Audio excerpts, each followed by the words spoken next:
Welcome back. Well, one thing which has been causing a lot of inconvenience to passengers is, of course, these hoax bomb threats which have been coming through. In fact, just in the week gone by, there were as many threats as over 40 within a matter of day itself, and that's causing a huge ruckus at the airports, causing delays, causing economic loss, and of course the biggest being the inconvenience to passengers. Mr. Martin is joining us. He's the CEO of MartinConsulting. Hi Mark, good to be speaking with you. What does it look like? This one is not just one-off case or a small set of airlines or only domestic ones getting impacted. Now international flights are getting impacted. The number has gone up in a very, very exorbitant way. What's your reading as to how to stop all of this? Good to be here on ET. We have to be very clear that any threat is considered a serious threat. Whether it's a prank, whether it's a hoax, whether it's somebody trying to play a joke on somebody, you have to divert an aircraft. And the financial impact from this is insane. I mean, conservative estimates is about $500,000. But if I start adding the consecutive flights which get delayed, you start adding the flight schedules, the passenger compensation, the delays, complete schedules going out of whack, sending a backup aircraft to bring people back. The cost actually goes up to $1.16 million per diversion. And this is not something which is, to be overlooked, or, we can't really call it a hoax. And I think, as you rightly pointed out, we've had more than between 40 and 70, such threats which have been limited to Indian flag carriers. And this raises a major concern.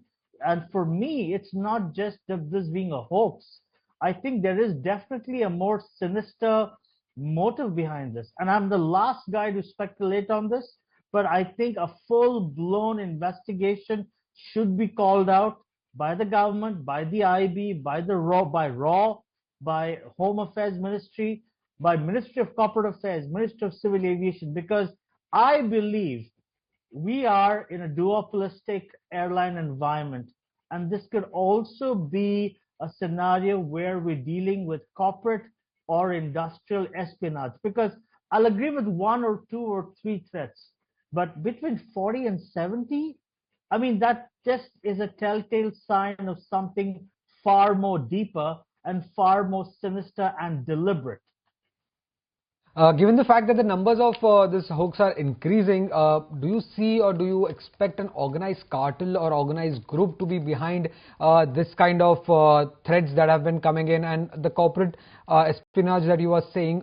Do you think that would be international corporate espionage also that could be in works here? Hi, Sumit. Well, actually, to be honest with you, it could be anybody. Like I said, I'm not going to speculate. But we must, but if you look at the telltale signs, just when India enters into its peak holiday season, I mean, millions and millions of passengers want to travel back and go back for Diwali and holidays and Christmas, and we're in the winter peak tourism season. Just when we're in that zone and a great opportunity to make money, guess what? The entire flight schedules are completely out of whack. I agree. Whether it's an international consortium, whether it's a local consortium, whatever it is, we need to know. And why is because right now it's the common traveler, a family, Sumit, who spent nearly twice or thrice on that ticket to go back for Diwali. Now his entire holidays are ruined. And I think collectively the Ministry of Civil Aviation, and I hope they're listening, I hope they call a full-blown investigation into this, because we need to get to the bottom of this. We are in a duopolistic airline environment, unfortunately, and regretfully, and something has to be done now. So, given that you have spent so many years in this aviation industry, have you seen such kind of increasing number of threats anytime in any of the international markets? And if yes, did air traffic actually get impacted post that? Honestly, in my career, having led 3 airlines, I can tell you I've seen about 4 or 5, but those have been more of hoaxes. Those have been, practical jokes from pranksters. But that's been 4 or 5 in about 4 years or 5 years. But to see 40 and 70, just when traffic is peaking, is definitely pointing a direction in several other areas, and not just this being something to do with terror. Because if it really was terror, then we would have found something on board an aircraft. We would have found at least some kind of a plausible, strong threat to disrupt the safety of a flight.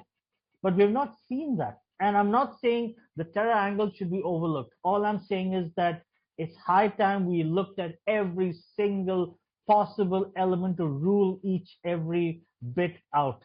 And it's very unfortunate that we're seeing this now. Why did this happen 6 months ago? Why didn't we see this last year? Why now? And just when airlines have raised fares by almost 60 to 70%. So, enough is enough. I think this isn't about punishing the guilty. It's about finding who's guilty of doing this and taking stern, aggressive action. Sure. Mark, any suggestions or recommendations that you would have for the government? Because as you said, every threat has to be taken very seriously. It's not that you can perhaps let go of it despite knowing that there have been 40, 60, 70 already. But what is the way out? What is the practical solution to it, if any? Right now, what the government should do is set up an aggressive investigation task force led by our intelligence agencies, the IB, the CBI, by RAW, by Ministry of Home Affairs, the Ministry of Civil Aviation and DGCA, the Bureau of Civil Aviation Security, BCAS.